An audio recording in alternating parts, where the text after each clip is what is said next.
لیکن پیغمبر اعظم صلی اللہ علیہ وسلم کی آمد سے پہلے دنیا کا ماحول کیسا پایا جاتا تھا، دنیا کا تمدن کیسا پایا جاتا تھا، لوگ کس طرح سے اپنی زندگیوں کو گزار رہے تھے۔ اے مسلمانوں، ذرا تاریخ کا چیپٹر پڑھ کے دیکھو اور دیکھو کس طرح سے انسان اس وقت حیوان بنا ہوا تھا، آدمی کو آدمیت کا درس ملا ہوا نہ تھا اور وہ درندگی کا لبادہ اوڑے ہوئے تھا۔ حضرات، پوری دنیا کا ماحول یہ پایا جاتا تھا کہ انسان کو بیچا کرتا تھا۔ جس طرح سے آج تم بازار لگاتے ہو جانوروں کے، ایک جانور کو دوسرے کے ہاتھ پر فروخت کر دیا کرتے ہو، اسی طرح پہلے کا ماحول یہ پایا جاتا تھا کہ ایک انسان کو لے جا کر بازار میں انسان کے ہاتھ بیچ دیا جاتا تھا، یعنی انسان کی خرید و فروخت کر رہا تھا، غلام بنائے ہوئے تھے لوگ۔ حضرات، زنجیریں پڑی ہوئی تھی ان کے قدموں میں۔ حضرات، اس طرح سے پوری دنیا کا ماحول پایا جاتا تھا۔ حضرات، آپ دیکھیں، انسان بولتا ضرور تھا مگر اس وقت جھوٹ بولا کرتا تھا،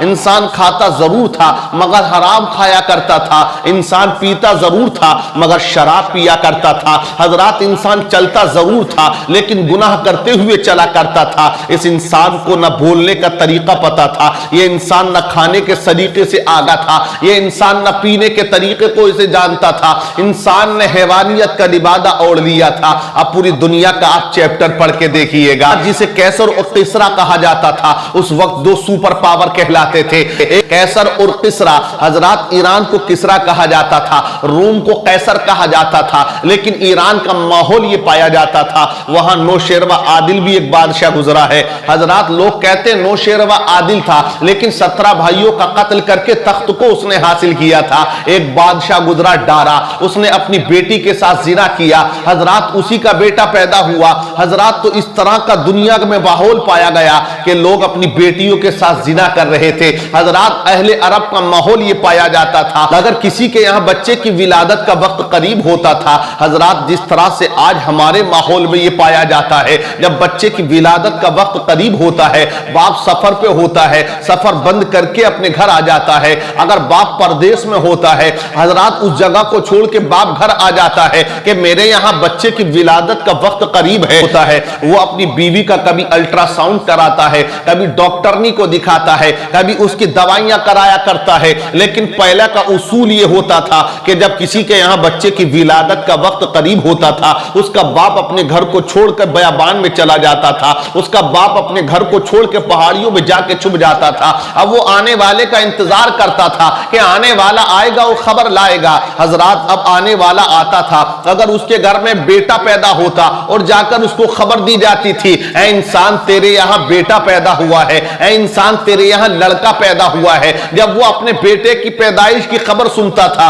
حضرات وہ خبر سنتے ہی خوش ہو جاتا اور سینہ چوڑا کر کے لوگوں کے بیچ میں آتا تھا کہ آج میرا جو ہے ضمیر اونچا ہو گیا ہے، میری عزت میں 4 چاند لگ چکے ہیں، میرے یہاں بچے نے جنم لے لیا ہے، میرے یہاں بیٹے نے جنم لے لیا ہے، میرے یہاں لڑکے نے جنم لے لیا ہے۔ یہ ماحول دنیا کا پایا جاتا، لیکن جیسے ہی اس کو خبر دی جاتی تھی، اے انسان تیرے یہاں لڑکی نے جنم لیا ہے، تیرے یہاں بیٹی نے جنم لیا ہے، جب وہ اتنا سنتا تھا تو اب تاریخ بتاتی ہے کہ وہ اپنے چہرے پہ نقاب ڈال لیتا تھا اور لوگوں کے بیچ میں نہیں آتا تھا، وہ چھپتا چھپاتا پھرا کرتا تھا اور کہتا تھا آج میری ناک کٹ گئی ہے، آج میری عزت پامال ہو چکی ہے، اب میں سماج میں جاؤں تو جاؤں کیسے، لوگوں کو چہرہ دکھاؤں تو دکھاؤں کیسے۔ حضرات، بیٹی کے پیدا ہونے پر باپ اس کو منحوس سمجھتا تھا اور اپنی عزت کو تار تار ہوتے ہوئے وہ دیکھا کرتا تھا اور وہ اپنے گمان میں یہ سمجھتا تھا آج میرے یہاں بیٹی پیدا ہو گئی، اب میری عزت نیلام ہو چکی ہے۔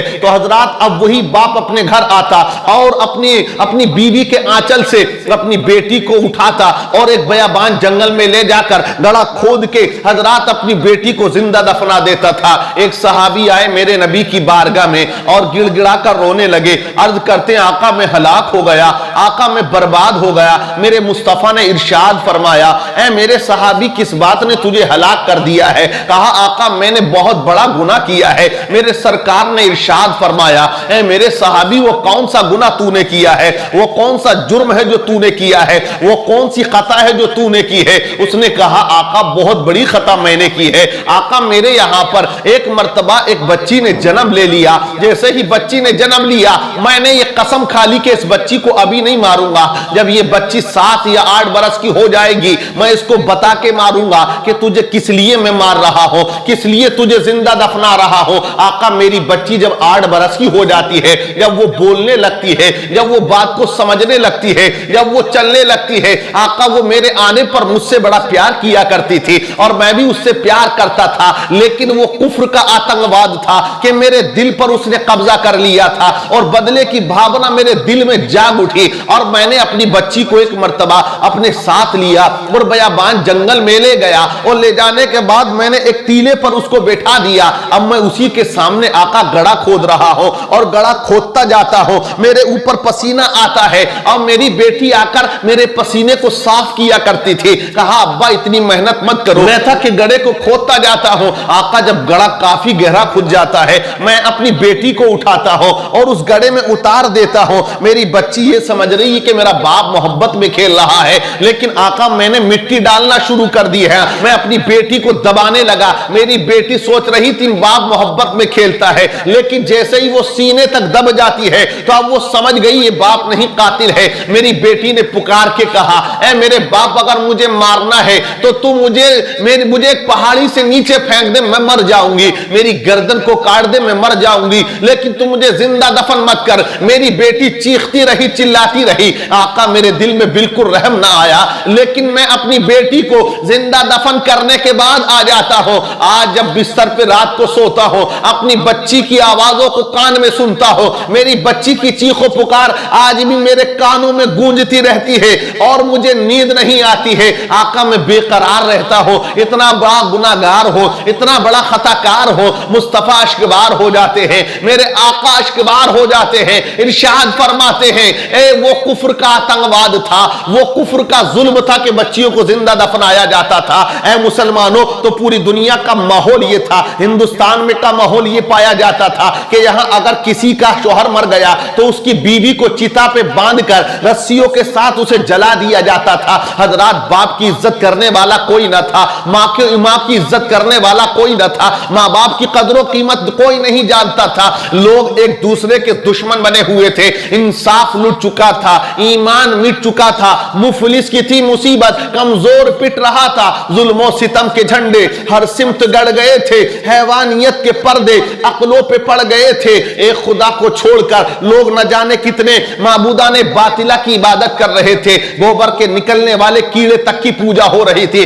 کوئی پتھر کو معبود بنائے ہوئے تھا, کوئی سورج کو معبود بنائے ہوئے تھا, کوئی چاند کو معبود بنائے ہوئے تھا. حضرات کوئی پیڑ کو معبود بنائے ہوئے تھا. حضرات نہ جانے کتنے معبودان باطلہ کی لوگ عبادت کر رہے تھے. کوئی ایک خدا کے آگے جھکا ہوا نہیں تھا. لیکن حضرات جب تمام آہیں عرش معلی سے جا کے ٹکرا رہی تھی, جب تمام آہیں عرش معلی سے جا کے ٹکرا رہی تھی, دبنے والی بچیوں کی آہیں عرش معلی سے جا کے ٹکرائیں, بوڑھے ماں باپ کی آہیں عرش معلی سے جا کے ٹکرائیں. جب تمام دبنے والی بچیاں اور تمام بیواؤں کی آہیں عرش معلی سے جا کے ٹکرا رہی تھی, اللہ کو اپنی مخلوق پر رحم آ گیا اور مصطفیٰ کو ربیع الاول کے مہینے میں 12 تاریخ کو اس دنیا کے اندر پیدا فرما دیا. نبی دنیا کے اندر آئے, ایک منادی کر دی جاتی ہے اے دبنے والی بچیوں اب تم ماتم مت کرو, تمہارے ظالم باپوں کا پنجہ توڑنے کے لیے محمد رسول اللہ آ گیا ہے.